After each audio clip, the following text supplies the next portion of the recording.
sayyi'atin wa a'udzubika rabbi ayahdurun rabbi shrah li sadri wa yassir li amri wahlul 'uqdatam min lisani yafqahu qauli. Assalamualaikum warahmatullahi wabarakatuh. Alhamdulillahirabbil alamin, segala puja-puji milik Allah Subhanahu wa taala yang atas rahmat karunia kasih sayangnya. Alhamdulillah teman-teman, ibu dan bapak yang dirahmati oleh Allah, siang hari ini kita semangat lagi untuk belajar, untuk membuka pikiran, untuk membuka hati. Yang tidak bosan-bosan saya mengingatkan bahwa saya bicara di sini bukan mau ceramah, bukan paling benar, bukan paling tahu, bukan mau mentausiahi gitu, tetapi kita sama-sama belajar untuk terus-menerus mengumpulkan puzzle-puzzle pengetahuan untuk kita transformasikan menjadi pengalaman dan kesadaran gitu, yang pada akhirnya kita pelan-pelan akan semakin mengenal diri dan mengenal diri. Salawat serta salam tidak juga kita lupakan, kita sampaikan kepada seluruh nabi dan rasul, wabil khusus baginda besar kita Rasulullah Muhammad sallallahu alaihi wasallam, kepada para sahabat-sahabatnya, tabi'in, pemuka-pemuka agama, wali-wali Allah, pejuang-pejuang bangsa, dan mudah-mudahan sampai kepada kita sampai akhirul zaman. Amin, amin ya Allah ya Rabbal alamin. Teman-teman, ibu dan bapak sehat ya, semangat. Siang hari ini kita belajar lagi, kita menyelam lagi, karena kita lagi dalam rangkaian Al-Fatihah gitu ya. Jadi siang hari ini kita akan melanjutkan topik kita kemarin, dan mudah-mudahan yang kemarin sudah mulai lebih dimaknai gitu ya, sudah mulai lebih dirasakan dalam setiap sholat gitu, misalkan ber-Al-Fatihahnya jadi nggak cuma ngomong gitu ya, jadi nggak cuma hanya bunyi gitu. Kita akan review sedikit dari apa yang sudah kita bahas kemarin, bahwa 6.236 ayat Quran, 30 juz gitu ya. Dalam konteks kita tahu bahwa Quran ini adalah the book of God gitu, buku dalam tanda petik petunjuk, pedoman gitu. Kita ke surat 45 ayat 20 dulu sedikit ya. Bismillah. Oke. Di sini dikatakan begini, surat 45 ayat 20. A'udzubillahi minasyaitonirrajim. Bismillahirrahmanirrahim. Hadza basairul linasi wa huda wa rahmatul liqaumi yuqinun. Quran ini adalah pedoman bagi manusia. Nah, ini di sini kan kita udah bahas ya, ini bukan masalah yang buku gitu. Jadi awal mula masuk ke dalam pedoman, awal mula masuk ke namanya juga mau masuk gitu ya. Gimana saya mau masuk ke rumah kalau pintunya nggak kebuka dulu gitu kira-kira. Gimana mau enter ke Baitullah gitu ya, kita mau ya meniti atau masuk ke Baitullah kalau pintunya nggak kebuka dulu gitu. Makanya kalau kita bicara Al-Fatihah disimpan di awal Quran tuh ya dalam konteks di sini bukunya gitu ya. Kita menyadari bahwa Al-Fatihah itu adalah kunci utama untuk keterbukaan dulu gitu. Karena kalau nggak terbuka nggak bisa masuk. Gitu ya. Mau sehebat apapun ketutup ya nggak bisa masuk dong. Gitu intinya. Maka keterbukaan tuh penting dalam apapun. Dalam apapun terbuka tuh penting. Gitu ya, karena kita akan menyadari bahwa banyak hal yang disadari atau tidak tuh ditutup-tutupin gitu. Makanya segala sesuatu yang ditutup-tutupin itu dalam tanda petik ada sesuatu yang tidak genuine, tidak nature gitu kira-kira. Ini hatur nuhun share-nya Bu Dini, dari pertama kita basmalah saya mendapat kesadaran bahwa kita adalah wakil Allah di muka bumi. Setiap perbuatan kita harus berbasmalah membawa sifat-sifat Allah yang mengasihi penyayang. Itu ya, bismillah ya. Jadi bismillah itu bukan hanya jargon gitu. Bismillah itu bukan hanya kata-kata. Bismillah itu bukan mantra gitu intinya. Tapi kesadaran yang gimana ya? Benar menyadari bahwa kita ke satu ayat satu dulu ya, teman-teman ibu dan bapak. Jadi tadi kembali kepada bahwa terbukanya mau masuk itu harus terbuka gitu. Maka Al-Fatihah itu adalah pembukaan gitu kira-kira. Oke, Al-Fatihah is amazing banget, dari satu huruf ba yang hanya memindahkan satu titik di luar ke dalam dari cuma aplikasinya. Iya betul, very complicated, betul, beruntung. Ya, bismillah ya, terima kasih, betul. Simple betul ya, Bu, Pak. Itu cuma dari ba menuju nun gitu. Mindahin titik luar ke dalam gitu ya. Iya betul, tapi aplikasinya memang seumur hidup gitu. Karena nanti kita akan mengerti teman-teman ibu dan bapak. Pada akhirnya nanti kita akan hanya mengerti bahwa hidup kita ini memang hanya untuk ber-Al-Fatihah sih gitu. Dah deh. Kesimpulan simpel hidup itu adalah ber-Al-Fatihah gitu. Karena dengan ber-Al-Fatihah berarti se-Quran juga isi gitu ya. Maksudnya se-Quran juga akan kita alami gitu kira-kira. Kita udah bahas ya bahwa Al-Fatihah itu adalah ibunya Quran, ummi. gitu. Jadi induk lah gitu kira-kira. Jadi justru semua Quran dari Al-Baqarah sampai Anas itu hanya mengejawantahkan 7 ayat ini gitu. Makanya di 15 ayat 87 dikatakan, sesungguhnya kami telah berikan kepadamu 7 ayat yang dibaca berulang-ulang dan Al-Quran yang agung. Gitu ya. Jadi Al-Quran yang agung ini semua datang dari 7 yang berulang-ulang dalam tanda petik. 7 itu artinya juga tidak terbatas gitu. Makanya 7 itu dalam konteks di surat 7 itu araf, tempatnya tinggi gitu. Selalu tinggi, melangit gitu kira-kira. Ingat ya, kita ini langit bukan awan. Awan itu pikiran, awan itu emosi, awan itu perasaan, tapi kita ini langitnya. Jadi jangan login kepada awannya, karena awan itu sebentar lagi juga lewat kok gitu. Jadi somehow kita sedang sedih, ya jangan login di sedih, karena bentar lagi juga nggak sedih. Begitu kita terlalu excited, jangan juga. Kenapa? Karena sebentar lagi juga sedih gitu. Dan itu hanya on off. Dan ketika kita menjadi langit, kita hanya akan menyaksikan awan. Kita hanya akan menyaksikan si sedih yang lewat. Kita akan hanya menyaksikan pikiran yang lewat. Kita hanya akan menyaksikan ketakutan yang lewat. Dan disadari bahwa itu bukan aku. Dan hanya orang yang ber-Al-Fatihah lah yang akan bisa menuju kepada langit. Kita kira-kira. Jadi 7 ayat ini yang akan melangitkan kita sih sebenarnya. Yang akan membawa kita di level langit. Langit di sini means ruhani gitu ya. Maka langit dan bumi itu adalah ruhani dan jasmani. Bumi itu jasmaninya. Maka harus balance di situ gitu.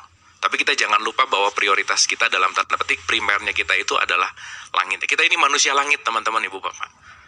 Manusia langit yang terjebak di bumi lah dalam tanda petik. Terjebak tuh dalam artian yang lagi dikasih kemasan, yang lagi dikasih kendaraan, bentuk tubuhnya fisik gitu. Jadi kita jangan sampai salah mengidentifikasi diri gitu. Jangan sampai merasa diri kita ini adalah identitas yang udah kita bangun dari kecil. Bahwa saya seorang guru, bahwa saya seorang inilah, saya jabatannya ini, itu bukan the true self gitu. Itu hanyalah awan-awan, sebentar lagi juga lepas kok gitu. Toh tubuh ini juga gak lama lagi juga udahan ya gitu. Expired kok gitu. Nah mudah-mudahan Al-Fatihah membawa kepada kesadaran yang tidak expired, yaitu kesadaran langit itu sendiri gitu. Itu ya. Bismillah. Yuk kita mulai satu ayat satunya. A'udzubillahi minasyaitonirrajim. Bismillahirrahmanirrahim. Itu ya. Jadi mudah-mudahan udah ada getar-getar yang beda ya. Getar-getar itu dalam artian vibrasi frekuensi energi yang beda gitu. Jadi bismillah tuh gak main-main gitu. Itu ya. Kita udah bahas kemarin bahwa in the name of God gitu. Kan kalau dalam konteks bahasa Inggrisnya in the name of gitu. In the name itu kan sebenarnya bukan nama dengan nama, bukan. In the name. Berarti kan atas nama dong gitu. Jadi teman-teman ibu dan bapak, kita seharusnya tidak khawatir lagi bahwa kita ini memang atas namanya Allah sih gitu.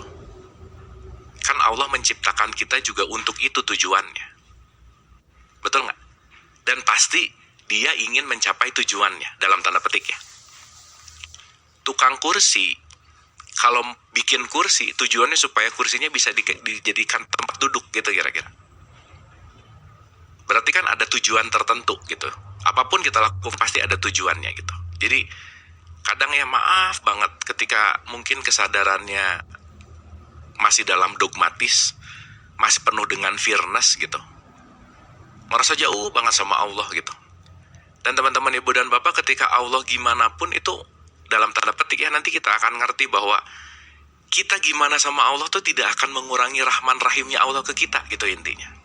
Ayo kalau kita renungin nih, Allah tuh maha kasih sayang. Makanya nanti kita akan kebahas ke nomor 3 ya. Kenapa diulang gitu kalimat ini? Atas nama Allah, atas namanya yang mana? Yang maha pemurah lagi maha penyayang, Rahman dan Rahim. Nanti kita ngerti apa bedanya Rahman dan apa bedanya Rahim. Semua orang dapat Rahman, tapi tidak semua orang dapat Rahim. Oke? Semua orang ngaji, tapi nggak semua orang dapat kepahaman ngaji, nggak.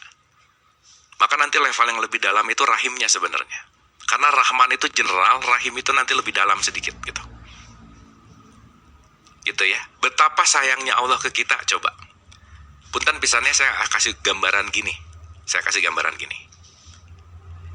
Uang yang kita dapat, katakanlah uang yang nggak halal misalkan. Ini adalah uang haram gitu misalkan. Tapi orang yang dengan uang haram beli soto, tetap aja sotonya enak gitu. Sama orang yang dapat uang beneran dari keringatnya, dari kehalalannya, tetap aja beli soto, sotonya dua-duanya mau itu yang didapatkan dari haram atau halal, itu rasanya tetap enak. Nggak gini ya, wah ini karena uang haram, begitu beli soto, sotonya jadi pahit gitu misalnya. Nggak juga, kecuali lagi sakit sih gitu. Tapi ini hanya ingin memberikan konsep bahwa Rahman itu meliputi semuanya. Dan Allah nggak pandang bulu. Dan Allah nggak penting, nggak perlu kita gitu. Ayo, apa yang diperlukan Allah dari kita? Di sini Allah lagi mau memberikan sinyal bahwa kasih sayangku kepadamu itu adalah tidak terkondisikan, unconditional. Bukan karena kamu laki-laki, bukan karena kamu perempuan, bukan karena kamu rajin sholat, bukan karena kamu rajin puasa, bukan karena kamu rajin memanggil aku. Itu kamu semua nggak kerjain aja, kasih sayangku tuh tidak akan berkurang 1 mili pun. Coba gimana? Di awalnya aja Allah udah memperkenalkan dengan itu gitu. Mau kamu nggak sholat kek, mau kamu apa, nggak penting. Dan jangan lupa, kalau dalam terminologi masuk surga gitu, maaf banget. Banyak orang merasa bahwa dia akan masuk surga karena sholatnya. Dia akan masuk surga karena sedekahnya. Dia akan selamat karena perbuatan baiknya gitu kira-kira. Sorry to say, kita semua akan masuk surga bukan karena kebaikan kita, tapi karena kasih sayang Allah. Kalau nggak ada kasih sayang Allah, kita nggak akan ke situ gitu, dalam tanda petik ya. Dalam tanda petik kalau kita pakai terminologi surga gitu. Dan kita udah bahas bahwa surga bukan masalah letak geografis gitu, tapi jangan pernah melupakan kasih sayang Allah gitu. Oke ya, jadi yang pertama, pede, tapi jangan overconfident gitu.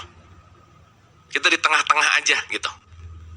Karena kalau nggak pede, nggak bagus, overconfident, wah lebih bahaya lagi gitu. Makanya orang di kelas syariat, godaannya tuh materi pasti, nggak jauh-jauh lah. Pengen lebih banyak, pengen lebih tinggi jabatan, pengen lebih banyak pula level syariat di situ aja. Tapi begitu nanti masuk ke level yang agak lebih dalam ke hakikat, udah bukan nggak materi lagi tuh, tapi playing as God gitu. Ngerasa nolong gitu, ngerasa mampu gitu. Ngerasa orang ini pinternya sama saya gitu. Kalau bukan saya yang ngajarin nih, oh nggak bisa nih. Nah itu udah mandek tuh, tipikal-tipikal mandek tuh, sombong-sombong tipis gitu intinya. Ih, alhamdulillah ya sekarang gara-gara berbuat baiknya udah banyak, jadi cepet ngerti nih baca Quran. Nah udah mulai tuh keluar tuh sombong-sombongnya gitu.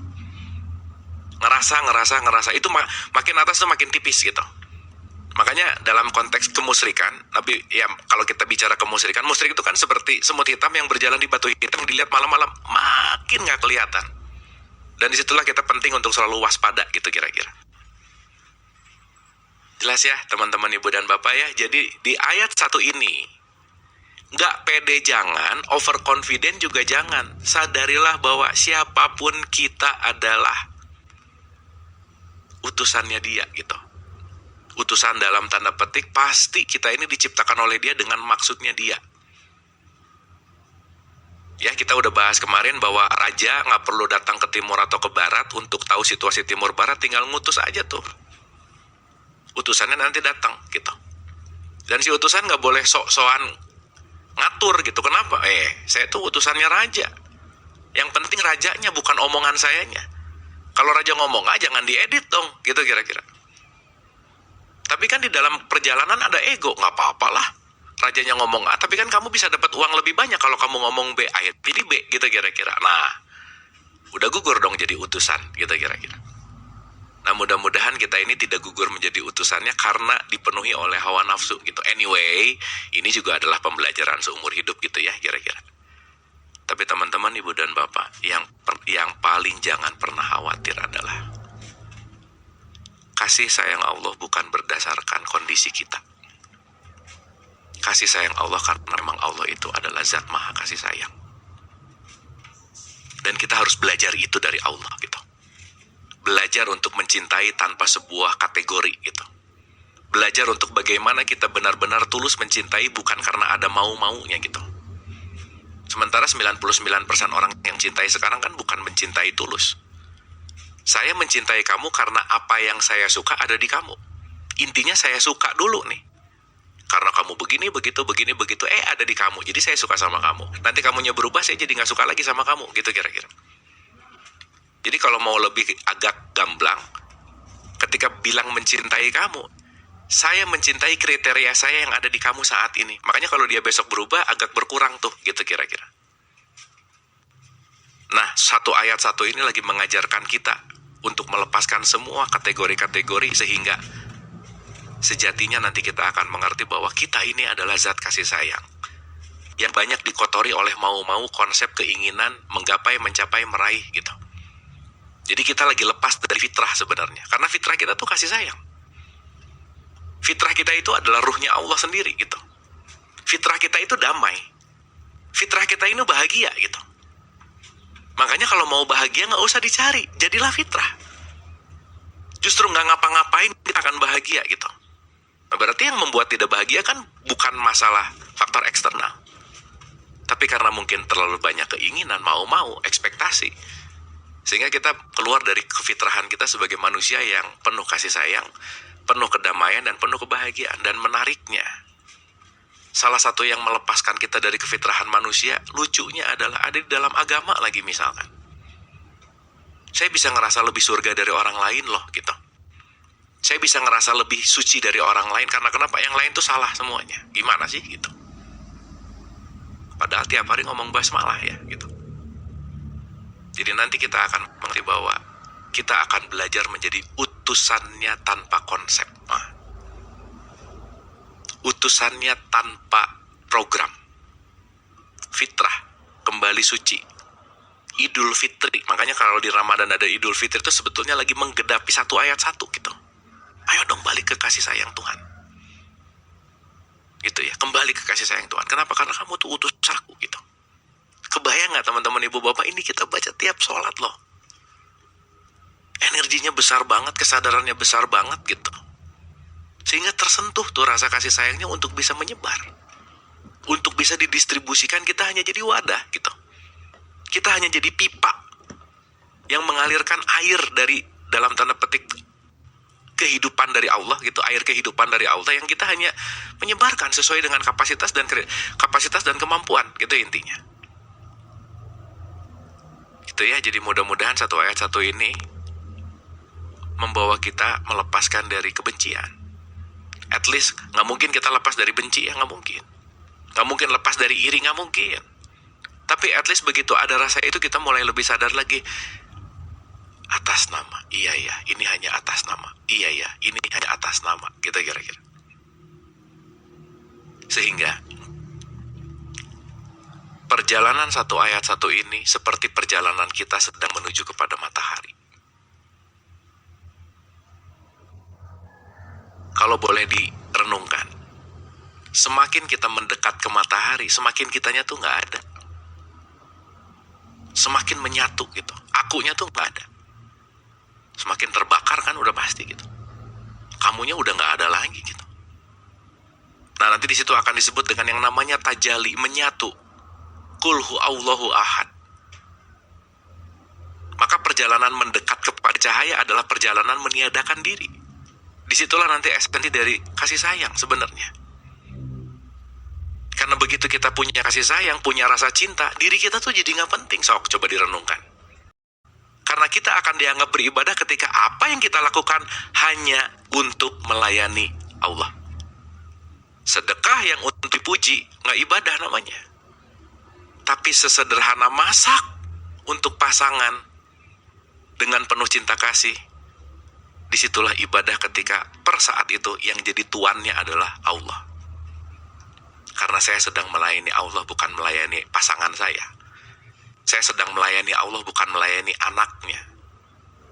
Tapi kadang emang agak susah sih melihat wajah Allah di pasangan dan anak, di orang-orang yang dalam tanda petik nyebelin, misalnya di orang-orang yang ngeselin gitu.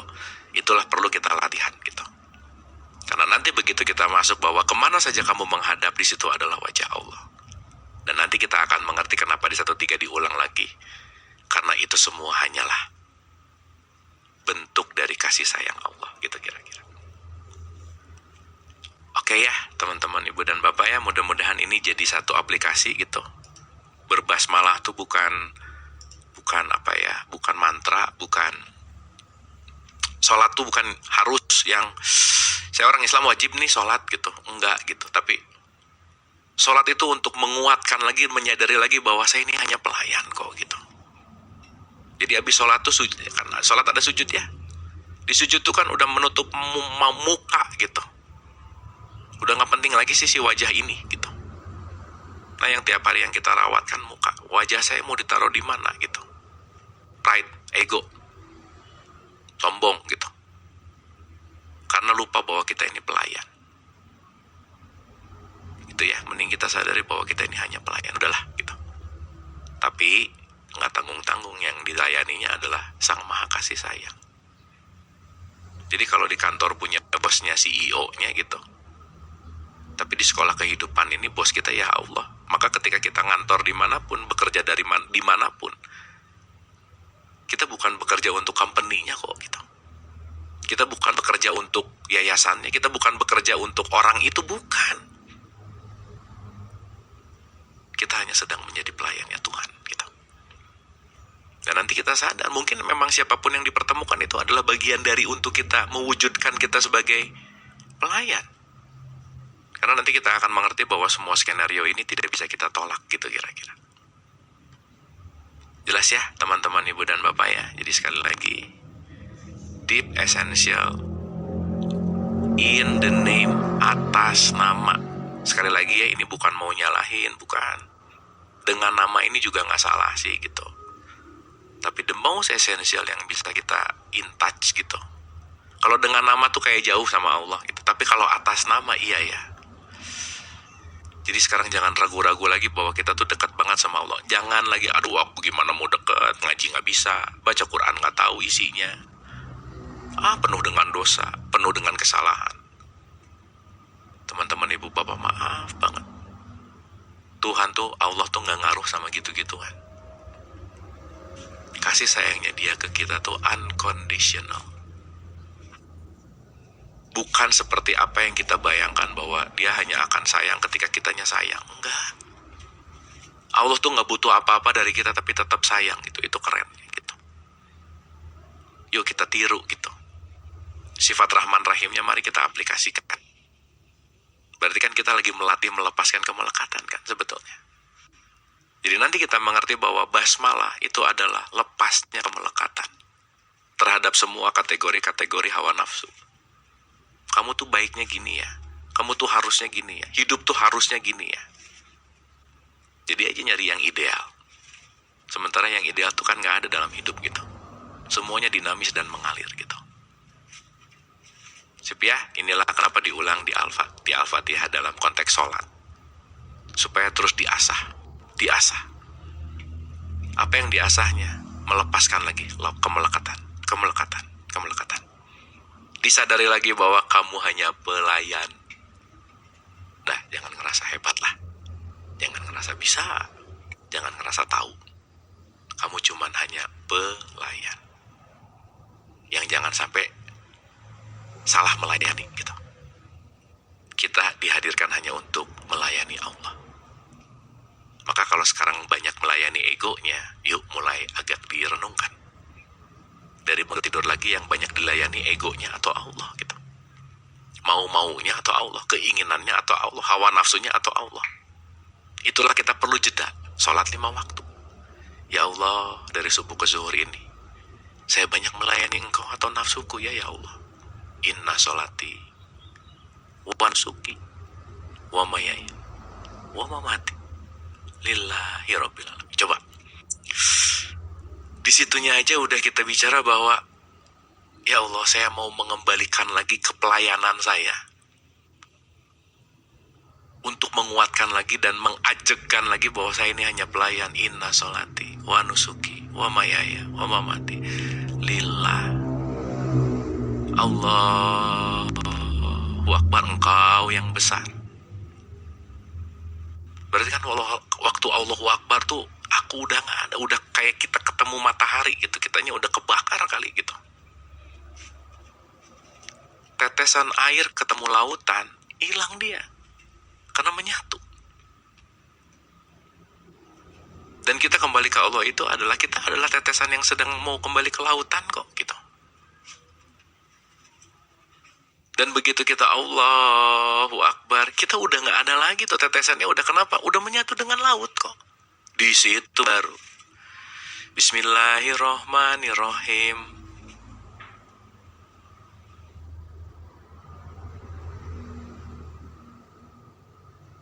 Ada ya rasanya di hati gitu. Berteriak sekali gitu. Gak ada kata-katanya sih gitu. Gak ada hurufnya, gak ada. Tapi once kita mulai menyadari bahwa iya ya, saya ini hanya pelayan gitu. Kan pelayan suka dinegasikan dengan sesuatu hal yang negatif gitu ya. Pelayan gitu. Tapi emang itu adanya. Emang itu faktanya, kita cuma pelayan gitu. Sehebat apapun, mau itu presiden, mau wakil presiden, CEO, semuanya. Kita datang ke sini hanya menjadi pelayan gitu. Maka kalau kita punya mental pelayan, nah, bukan negatifnya, bukan. Tapi melayaninya itu loh. Di situ kita akan belajar tentang unconditional love itu sendiri gitu. Bagaimana mencintai tanpa syarat dalam tanda petik ya. Karena kenapa? Allah mengajarkan kita untuk kamu tuh aku gak ada butuh-butuhnya loh. Tapi kamu aku kasih oksigen. Kamu masih aku bisa rasa kasih untuk dengar, lihat, rasa. Gak nunggu balasan gitu. Allah tuh gak nunggu balasan gitu. Nunggu terus. Sampai bener-bener yang dicintainya tuh ingat balik gitu loh teman-teman. Kan kalau ada satu orang suka sama orang, terus orangnya gak gitu suka gitu, tapi orang ini tuh baik lagi. Kan kalau kata Dewa mah, aku bisa membuatmu mencintaiku gitu ya, dalam tanda petik. Meskipun kamu gak cinta, tapi karena ada di situ sesuatu hal yang berulang-ulang gitu. Dan itu adalah Allah gitu, yang nunggu kita untuk kembali ke dia, gitulah intinya. Karena selama ini kita salah sasaran gitu. Salah mencintai, salah menyayangi, salah berbahagia, padahal kesenangan, hawa nafsu, mau-mau, keinginan gitu kira-kira. Dan penantian Allah tuh gak ada akhirnya gitu. Nunggu terus. Maka kan sobur ya, Allah tuh maha sabar. Karena dia akan menunggu selamanya gitu untuk kita mau kembali setelah kita berpaling. Makanya di sholat nanti ya, ini asik nih nanti pas bahas 6 nih, ihdinas siratal mustaqim gitu. Benar-benar kita kebayang gak sih ada orang for the entire life nungguin kita untuk mau kembali ke dia gitu. Kan betapa setianya dia gitu ya intinya. Mau kitanya jahat, dianya tetap sayang. Mau kitanya cuek, dianya tetap sayang. Mau kitanya gak peduli, dianya tetap sayang. Coba dikasih lagi apa yang kita perlu. Apa sih yang gak buat kamu, gitulah kira-kira, kalau mau dianalogikan dalam konteks ini gitu. Itu ya teman-teman ya. Jadi sampai Allah tuh ngomong gini nih, jangan pernah berputus asa dari kasih sayangku gitu. Dalam artian berputus asa di sini, jangan pernah mengecilkan gitu ya. Gimana ya bahasanya ya? Ada kalimat yang sangat-sangat menarik gitu. 3953 gitu ya misalnya. Ini menarik banget kalimatnya. Yuk kita resapi. Ingat ya, kalau ada kata-kata cool, kita bukan disuruh ngomong, bukan ya, disuruh dialami. Dan ini lagi ngomong buat kita. Nah, saya ngomong kita aja ya. Karena ini buat kita gitu. Pasti buat kita lah gitu. Ya kita anggap kita semua sama, udah di level pelayan yang sama gitu. Berarti ini buat kita gitu. No hard feeling ya teman-teman ibu bapak ya. Kan kajian ini udah gak ada no hard feeling lah ya. Bismillah ya, bismillah. Kalimatnya menarik. Hai pelayan-pelayanku yang melampaui batas. Nah, berarti kan salah fokus tuh. Salah posisi gitu. Harusnya jadi pelayan malah jadi majikan gitu. Gimana sih gitu. Kan majikan tuh ngerasa bisa ngasih makan gitu. Ngerasa mampu dan memiliki. Nah gitu. Jadi Wahai pelayan-pelayanku yang melampaui batas terhadap diri mereka sendiri. Overconfidence nih misalnya salah satunya. Janganlah kamu berputus asa dari rahmatnya Allah. Maka ada rahmat rahimiyah, ada rahmat rahmaniyah, nanti kita akan ngerti. Maka ada rahman dan rahim. Oke. Rahmat itu kan kasih sayang. Kasih sayang itu adalah eksistensial, mau menunjukkan. Sesungguhnya Allah mengampuni dosa-dosa semuanya. Coba gimana?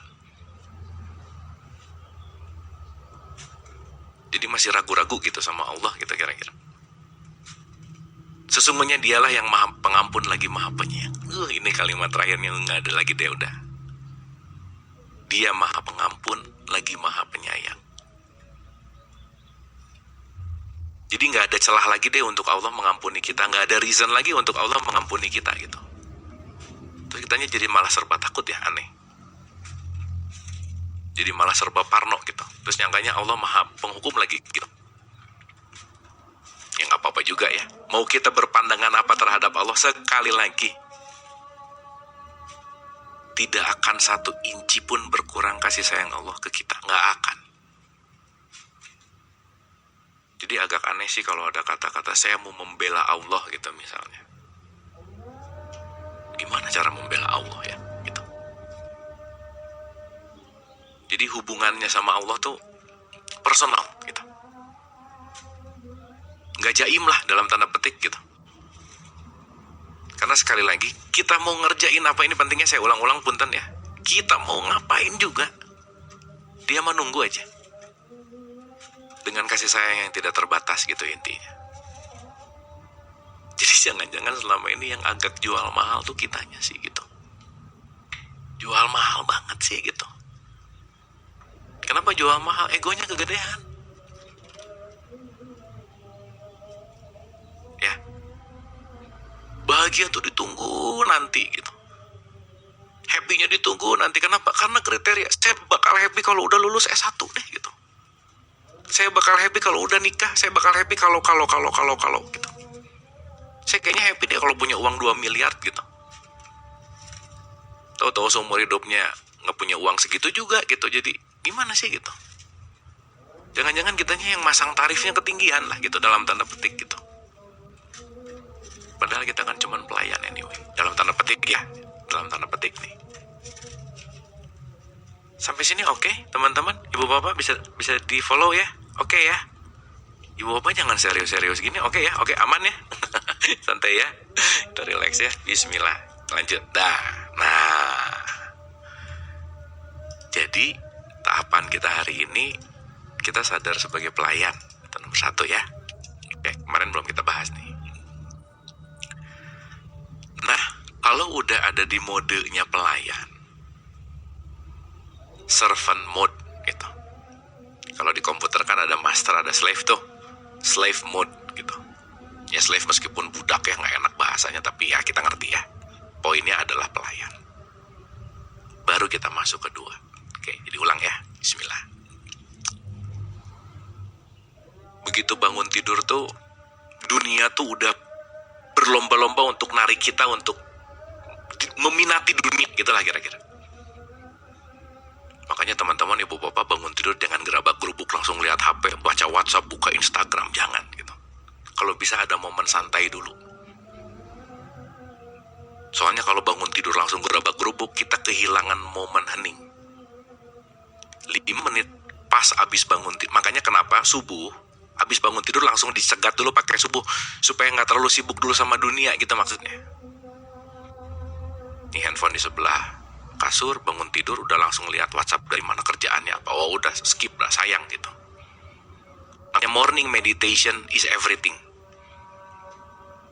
Subuh tuh penting, makanya kalau ada hadis di antara subuh gitu ya, siapa yang mengerjakan ba'da gitu, qobla, dia akan mendapatkan dunia dan isinya. Ya jelas lah. Terus jangan dianggap itu pahala yang nanti ada nilainya pahala dapat. Bukan itu poin, kita udah ngomongin di level pahala itu gitu ya. Tapi once kamu hening di awal, kamu akan bisa menghadapi entire day gitu kira-kira. Karena first moment bangun kita itu yang akan menentukan kita ada di mana, bangun tidur udah langsung panik dan seterusnya, udah seharian panik aja. Misalkan, ya, jadi punya me time setelah bangun tidur tuh, makasih ya Allah, saya masih dikasih waktu bangun. Karena teman-teman ibu bapak nanti ya kita akan bahas lebih detail ya. Tidur sama mati itu tipis loh. Kita tiap hari tuh mati sebenarnya. Tapi Tuhan ngasih kita bangun lagi untuk apa? Untuk ngasih waktu belajar lagi gitu. Jadi bangun tuh berkah luar biasa sebenarnya. Kan take it for granted ya, bangun aja gitu.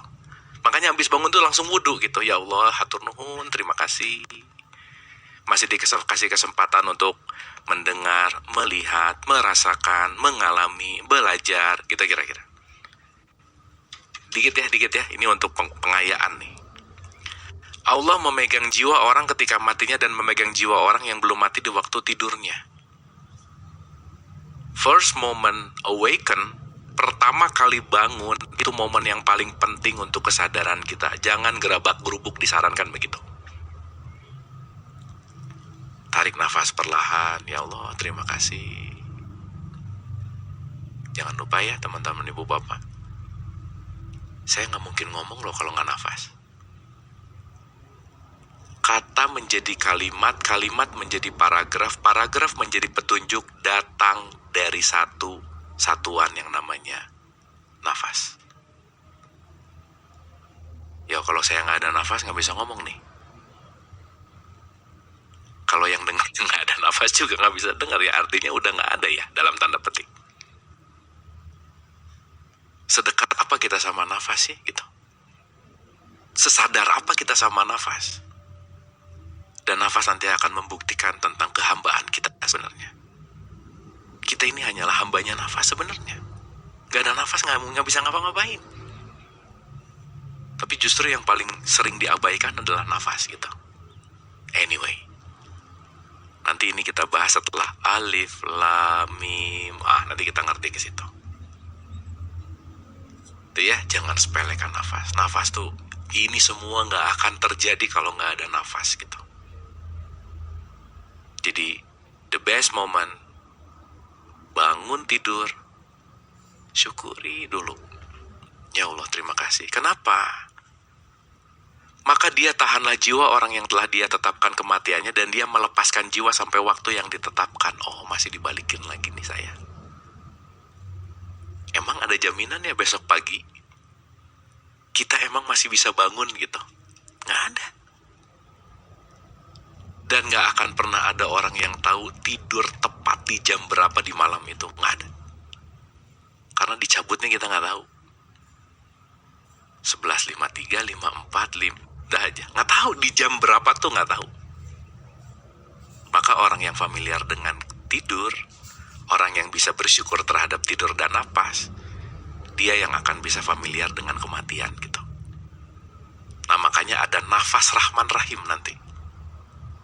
Kita sadar bahwa nafas adalah bagian dari kasih sayang Allah. Maka kata yang keluar juga adalah nafas juga. Ini adalah Rahman Rahim juga. Berbentuk sebuah kata, dimengerti dalam konteks bahasa. Tapi sebenarnya teman-teman ibu bapak kan lagi nggak terima bahasanya nih gitu. Jangan fokus di bahasanya gitu loh maksudnya. Karena bahasa itu terlimitasi. Kasih sayang yang dilimitasi jadi bahasa jadi downgrade gitu. Bahkan gak perlu ngomong I love you kok. Tapi begitu energinya sangat menguat, kata-kata jadi gak penting lagi gitu. Itu ya teman-teman ya. Bismillah ya. Bismillah ya. Oke. Udah ya, satu-satu nih. Kita ulang. Dah. Duh, ini nggak bisa cepet-cepet ya. Punten pisan, kita santai, relax. Pokoknya jangan cepet pengen beres aja. Ya, setuju ya teman-teman ya. Yang penting kita bisa menikmati esensinya. Menikmati loh ya, bukan mengetahui. At least kita bisa menikmati basmalah ini lahir batin gitu. Nggak jargon, bukan hanya mantra, enggak gitu. Nanti jadi ngerti banget. Once Nabi Muhammad bilang, tolaklah amal seseorang kalau dia nggak berbasmalah. Iyalah, karena pasti kamu nggak jadi pelayannya Allah. Lupa. Tapi bukan berarti dikit-dikit bismillah, bukan ya. Kita udah paham itu gitu. Sadar, saya ngajar, saya melayani Allah nih. Bukan karena uangnya, bukan karena nggak enak sama bosnya, bukan karena gimana, bukan. Tapi saya menjadi pelayannya Allah. Nah, nanti beda nih. Yang Rahman dikasih semua, yang Rahim itu yang udah mulai nggak jual mahal tuh. Kalau kita punya kekasih, nggak mungkin kita nggak protek dia dengan segenap diri lah gitu kira-kira. Dicolek aja pasti tuh, wah gitulah kira-kira. Kenapa? Power dari cinta kasih tuh gede banget gitu. Jadi once nanti kita udah mulai masuk ke rahmat rahmani, nggak akan ada dunia yang bisa nyolek kita gitu.